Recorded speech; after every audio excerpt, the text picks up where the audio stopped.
Hi, everyone. I'm Marlene Monfiletto Nice from the U.S. Embassy in Rome, and I want to welcome you all today to our final installment of the U.S. Mission to Italy's series of virtual programs, Transatlantic Thursdays.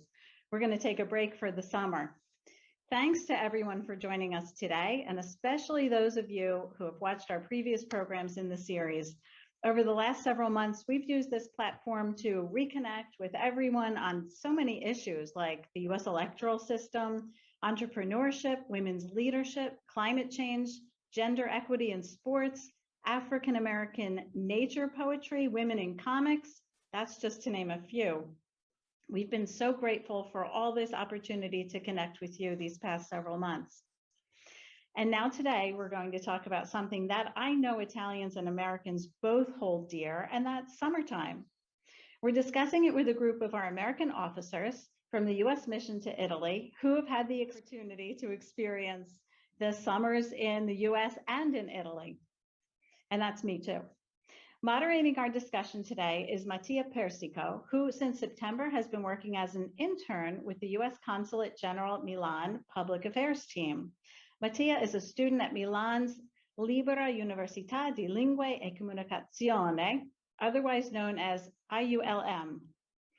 Mattia is one of the many college students from Italy who have interned for the U.S. Mission to Italy and whose dedication and work has been so invaluable to our organization. Mattia, thank you for all you've done, for all the work you've done for us over this past year, and for moderating our program today. And so with that, I'm going to hand over the virtual microphone to Mattia. Oh my God, thank you so much, Marlene. I'm so happy to be here today to talk to my American colleagues from the U.S. Mission to Italy about one of my favorite topics, that is summertime. Thank you to our viewers joining us today from throughout Italy. Now, I'd like to introduce my colleagues joining me today. You already met Deputy Cultural Affairs Officer Marlene Nice, and also joining us from the U.S. Embassy in Rome is Vice Consul Adam Blakeman. From the U.S. Consulate General in Milan, we have Political and Economic Officer Brett Dvorak and Public Affairs Officer Tony Deaton. And last but definitely not least, from the U.S. Consulate General in Naples, we have Public Affairs Officer Karen Schinnerer. Thank you all for talking to me today. So for many in the US and Italy, summer represents a time to travel. While the pandemic certainly slowed down most people's travel over the last year, this summer is looking more hopeful, and as vaccination campaigns progress and life is slowly returning to normal. So I'd like to ask you all, where is your favorite place to visit in Italy during this summer? And Marlene, I'd like to start with you. Okay, thanks, Mattia. I'm going to share my screen real quick because I have a great picture of one of my favorite places in all of Italy. This is my favorite place in Italy, but Italy has so many wonderful places, it was hard to choose. But I keep seeming to return to San Vito lo Capo in Sicily. I just love that beach there. And I'm a beach aficionato, if I can say that. My favorite city in Italy, though, is Florence, actually my favorite city in the world. Yeah, I mean, that's just amazing. Definitely love Sicily, definitely love Florence, definitely love every single art city that is in Italy. Venice too, one of my favorite places ever. So Brett, where are your favorite places to visit in Italy? Thank you, Mattia. That's a wonderful question. We've had the opportunity to see a lot of Italy in the summertime and in other seasons. And I've really enjoyed Tuscany, Umbria, Piemonte, but my favorite place to visit in all of Italy is Trieste. It is, to me, the coolest city in a country with a lot of cool cities. And I really enjoy being in Trieste. I'm hoping I have the opportunity to visit this summer. Of course I did. And I love the fact that you mentioned Piedmont because that's where I'm from. So I'm really glad that somebody loves to come to Piedmont too. What I love about Piedmont is that while there are lots of tourists there, there's still lots of room, and there are no long lines. It's a really wonderful place to visit, and so many wonderful sites there. That's a great place. That's a great place if you love to drink a lot of wine and eat truffles. Exactly. So thank you very much. Adam, what about you? Well, Brett mentioned it briefly, but we've really come to love traveling through and around Umbria, which is a region just to the north of the Rome area. And it's just full of, it's like the green heart of Italy, we always say. And it's full of these beautiful hilltop towns, very full of trees and parks, and it's very easy to stay cool in the summer sun. So it's really become our favorite, I think. That sounds very nice. You know, I did not have the chance to visit Umbria that much, but it's definitely like a place that I should visit. So thank you for sharing your experience. Karen, do you have a favorite place? Well, I agree with my colleagues that it's always very hard to choose because Italy is such a diverse country. The regions are so different, not unlike the United States. And I feel like I still have a long list of places I want to visit. But for beach and nature, one of my favorite places is actually Cilento in the southern part of Campania. Wonderful national park and gorgeous beaches there. But for sightseeing, I have to say one of my visits that I did in Palermo to the Palatine Chapel was absolutely stunning. It just took my breath away as far as the fusion of Arab and Western architecture, and we all visit lots of churches when we tour Italy, and that one really stuck out in my mind for the incredible architecture at that period and reflection of Italy's history.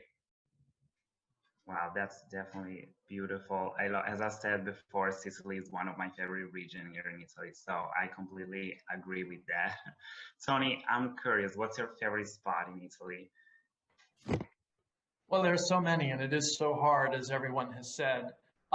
If I had to think of a place, of all the places that I've been to, and I've had the opportunity to live in Italy, both previously, I've lived in Naples, I've lived in Florence, I've traveled up and down the country.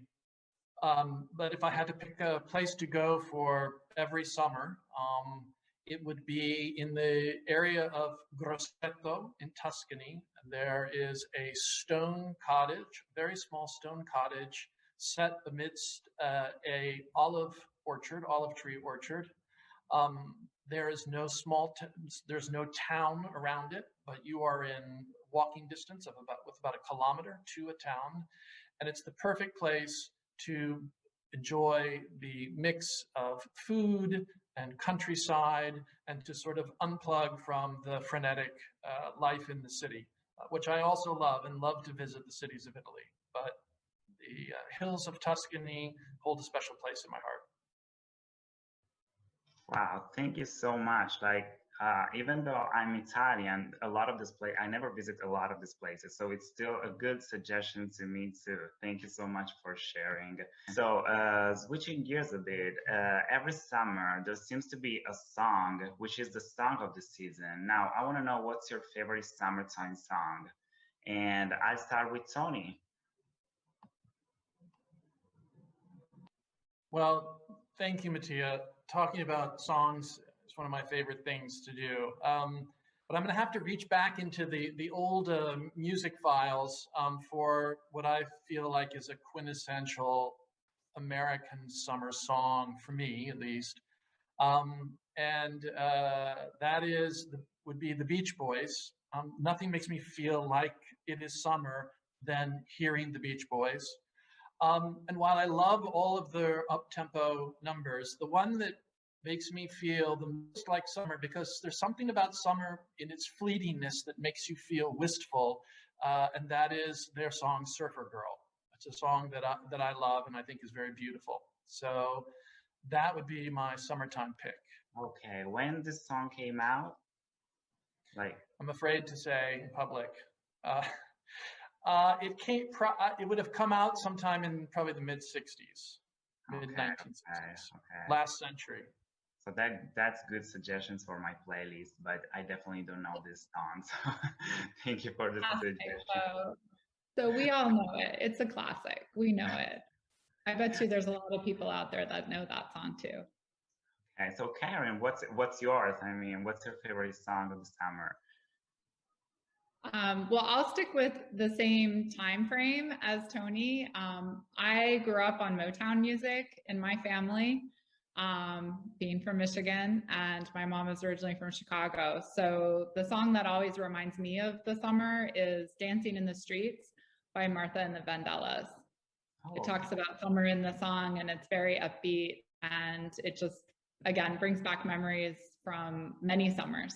Wow, that sounds amazing. I'm adding all this music to my playlist, to my list to listen to after that. Thank you very much. And Marlene, what about you? Okay, well, I think you know what I'm going to say. It's got to be New Jersey songs, and who's better than Bruce Springsteen? Another thing I grew up with in my life, at least I'm in the next decade, the 70s, maybe even a little bit of the 80s with my song choice. But even if you can't see Springsteen in concert, every cover band in New Jersey covers Rosalita. It's like a great dance tune. It's a rebellious tune. It's really fun. So I love Rosalita. And, you know, he also sang about Sandy, the 4th of July at the Jersey Shore. That's another really cool song that we always listen to, a little more mellow. But to get dancing, you got to play Rosalita. Wow, thank you so much. Wow, it sounds great. It sounds really great. Now, Adam, what about you? So I'm a pretty natural progression from Marlene's choice. We'll move ahead about a decade, both from Jersey, both the Jersey Shore, had the Jersey Shore as the backdrop to a lot of this. And we'll go with Bon Jovi, Living on a Prayer. It's pretty easy. Just the energy that comes with the Bon Jovi, Bruce Springsteen music was sort of just to describe the time. And it still does for a lot of us. So that's mine. That sounds great. Wow, thank you very much. And Brett, I want to know your music taste now. Yeah, I just want to defend my home state of Indiana here. I know New Jersey has plenty of good musicians. Indiana has produced the Jackson 5. Guns N' Roses singer Axl Rose is from Indiana. But a perfect summer song is called California Sun. It's from the early 60s. It's by a band called the Rivieras. Even though they wrote and sang a song about California, they were actually from South Bend, Indiana, where I grew up. And it's very typical of people from Indiana to think of places like California and Florida because the weather is just so much nicer there. But California Sun is a pretty good oldie for a summertime playlist.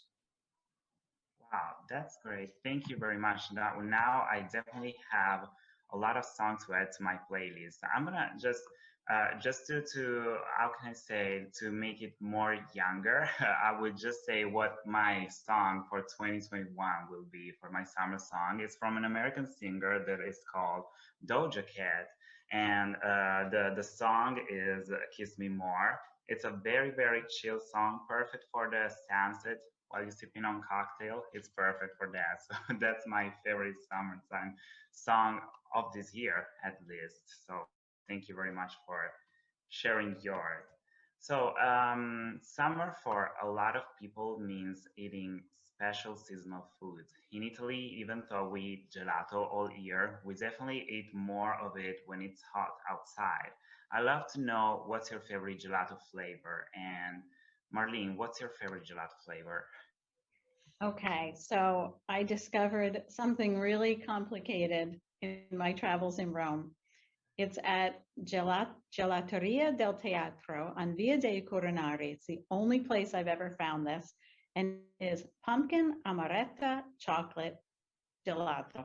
It's seasonal, so you can only get it in pumpkin season, but oh my gosh, it was like the best thing I've ever had here. Oh wow, I'm glad you brought out the weird, the creative, different flavors of gelato, because mine is rose, like rose gelato, which is in my hometown. They do that seasonally, and it's my favorite one. I try to make people like this flavor too, but everybody says that it tastes like soap. So I don't know, like rose soap. But that is definitely my favorite one. So I'm glad you brought it up. And Tony, how about you? Well, so I'm a big fan of sort of the salted caramel gelatos that I've had, which I feel like is kind of new. I don't remember salted caramel from, 20 years ago, 25 years ago, but also the classic pistachio. So You never Yeah, get just one scoop on your cone, right? It's got to be two yeah, scoops. So exactly. No, I love pistachio too. That's one of my favorite flavors too. Adam, what about you? You know, I like to keep it kind of simple, but it's not always so simple when you go into a gelateria here. And I go with chocolate, but there's usually like 5 or 10 different types of chocolate. And I think the staple for me is the Nutella, which is the I don't know, it tastes like chocolate cake frosting to me, but it's absolutely wonderful. Yeah, I agree. Wow. Now I'm hungry. Thank you. So, Brad, what's your favorite gelato? Yeah, I'd have to say anything involving coffee works for me. Okay. Okay, okay, that's great. I'm not into coffee that much, but I see you. I see where you come from. Karen, what about your? Well, I agree with Tony in the fact that I love that even with the small gelato, you get to pick two flavors because I always have trouble deciding. I'm a chocolate fondente fan, so I usually get that with the sorbet of the season, whether it's cocoa or pesque or lampone. So that's my favorite combination. Wow, this is now I'm definitely hungry. I will go get a gelato straight after this. Thank you all. So many people try to catch up on their reading while on summer vacation. What's one of your favorite beach reads, or what do you plan to read this summer? I'm curious to know about Brad. What are you going to read this summer, or your favorite one? Wonderful question. I have another visual aid. This is Oh, Gore Vidal's Burr. It's a fantastic book. It's a really fun historical fiction about a sort of lesser known founding father of the United States. And it's written by Gore Vidal back when he was residing actually in Italy, down near the Amalfi Coast. It's a great story. It's a little bit absurd and irreverent. And one of the things that I think is special about it, it was written long before the musical Hamilton, but it takes a very opposing view to the musical Hamilton in that it's sympathetic to the character of Aaron Burr, who of course was in a famous duel with Hamilton. And it's a very enjoyable read. I recommend if you're looking for something about U.S. history, but in a sort of revisionist take, check it out. wow, that's amazing. That's very cool. Thank you so much for sharing. Marlene, how about you? Well, anyone who knows me, especially in the summer, knows that I'm a magazineaholic.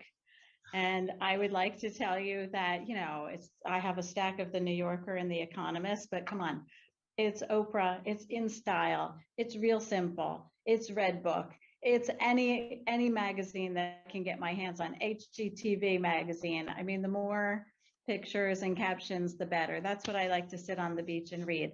But I got to put a plug in for a series from Janet Ivanovich. She's an author from New Jersey, and she writes the Stephanie Plum series, which is really fun to read. And it's laugh out loud, and you'll really understand the inside jokes of New Jersey as well.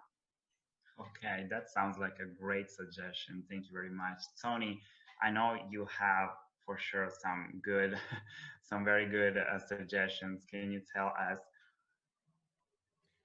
I'm going to read this summer a book that I've read before, a book that I read every 4 years or so, generally in the summer. It is the perfect summer read, especially at the beach where you have the terra firma and the terra infirma meeting together, certainty and uncertainty, all of that lightness of the sun balanced by a kind of inner turmoil and darkness that attends to us all. And that would be the great American novel, Moby Dick, published in 1851 by Herman Melville. It is ceaselessly entertaining, funny, thought-provoking, philosophical. It does all things that you want in a novel. And that's what I'll be reading again this summer. Wow, that's a very, very great choice. Wow, that's very great. Thank you. And Adam, what about you? Well, I have to admit that I'm more of an aspirational beach reader at this stage in my life. I have a 4-year-old going on 5 who absolutely loves to be in the water. So I always pack a book to bring with me, usually historical fiction of some sort. and I never even crack it because we're in the water for that long. So I'm thankful for the suggestions today. I'll certainly look into them. And I do love reading on the beach. Maybe one day. I mean, I completely agree. Thank you. And Karen, what's your favorite? Well, if I'm looking for something that's very lighthearted, a recommendation I would have is easy to remember. It's actually called Beach Read by Emily Henry. And it's about dueling authors who are in the setting of on the coast of Lake Michigan. The author is actually went to school, I believe, in the area, and she's from the Midwest. And it's just a fun, lighthearted read that I'd recommend. But I am a historical fiction avid fan, and my favorite author is Sharon K. Penman, and her book, Here Be Dragons, is a favorite that I reread from time to time. So that would be a longer, if you're going for a longer vacation, I'd recommend that one. Okay, thank you. Wow, these are all good recommendations. I wish I could just had some more to this, but in the past few years, my favorite beach reads have been my college books. So my political economy books is my favorite beach read lately has been. Thank you very much. So reading books on the beach isn't the only activity people enjoy in the summer. In Italy, we often gather with friends and family for Ferragosto, cookouts, go to outdoors concerts, go hiking, camping in the mountains, and the list goes on and on. What's your favorite summertime activity in Italy or in the USA? I'm curious to know. Adam, I'll start with you. Yeah, I mean, I can think, all the way back to my childhood. One of the things I looked forward to the most during the summertime was daytime afternoon baseball games. And it's wonderful. You could watch it on TV with family or friends, or if you get lucky enough to go out to the ballpark, it's just, it's an incredible experience. And it screams summer to me. Yeah, that's very great. Thank you. And Brad, how about you? Yeah, great question. I also enjoy baseball games. I love barbecuing, but I think one of the quintessential summer activities I really enjoy is camping. My wife and I have 3 small children who seem very uninterested in staying in a tent for a long period of time. But when I think of summer, I think of relaxing by the campfire and sleeping in an uncomfortable tent for a night. Yeah, I did this kind of vacation too with my family when I was younger. We used to rent a caravan and we spent a lot of time around Italy just to go on and just in a caravan. That was great. Thank you so much, Brett. And Tony, how about you? One of my favorite activities is listening to live music outside. I love music festivals. I especially like bluegrass and sort of old-time country, sort of Americana roots music. I've had the opportunity to go to festivals in the United States, and I know that there's actually here in Northern Italy a little bit of a bluegrass scene. So I'm looking forward to trying to find some outdoor music events now that, if COVID protocols permit, of course, and experiencing the music scene here this summer. Yeah, I really hope that you will enjoy the northern area summertime experience. It's full of festivals and in normal times at least. So that sounds great. Karen, how about you? What's your favorite activity? Lake Michigan is one of my favorite places. And so I grew up boating, water skiing, especially when the big lake is like glass. And also summer, I always think of like charcoal grills and cooking on the charcoal grill after a day of boating. And I have to put a plug in. I recently was up at Lake Garda, and glacial lakes, while they may be cold, they have no sharks, no jellyfish, no things. So, I'm a big fan of the lakes and the sweet water. That's great. That's definitely a great choice. And Marlene, how about you? Well, I just live for every summer on 4th of July. We go up to the beach late at night, 9 o'clock when it gets dark out, and they have the fireworks. And there's nothing better than lying on the beach with all your friends and family and watching the fireworks on 4th of July. I just love that so much. And I guess they know people like it so much that they've added it now for Memorial Day, which is the beginning of our summer season in the States. And then Labor Day in September in the US, it's our end of summer. So now we get 3 opportunities to do that every year. Wow, that sounds really great. We don't have, of course, the 4th of July here in Italy, but we have Ferragosto, and there's a lot of fireworks all over the places. And I agree, that's definitely a great activity during summer. Okay, it looks like we are almost out of time, so it's so nice to hear your perspectives on my country. I know Italy is special and we have a strong connection with America, but I love hearing from you and all why you've enjoyed your time here so much. So to those of you who are moving on from the U.S. mission to Italy, I wish you the best in your next posting and hope you'll always come back to visit here. So thank you to all of you for talking to me today about summer. I know after the last challenging year, we're all looking forward to a summer that is hopefully a bit more normal. So thank you so much for this conversation, and have a happy summer, everybody. Yeah, I just wanted to say thanks to everyone, our team, many who you don't see in our Transatlantic Thursday programs, our staff at the cultural offices in Naples, Florence, Milan, and Rome, and those of us that you do get to see every few weeks or so who've done such an outstanding job of moderating this program, our guest speakers we've had. This is a rewarding experience. We realize it's something that we did because we had a pandemic. We couldn't do live programming, but really it's been rewarding. We've learned so much. I hope we've entertained, enlightened, connected with all of you, and we'll be back in the fall with more programming, maybe in a different format, but we'll see. But thank you all so much for this experience.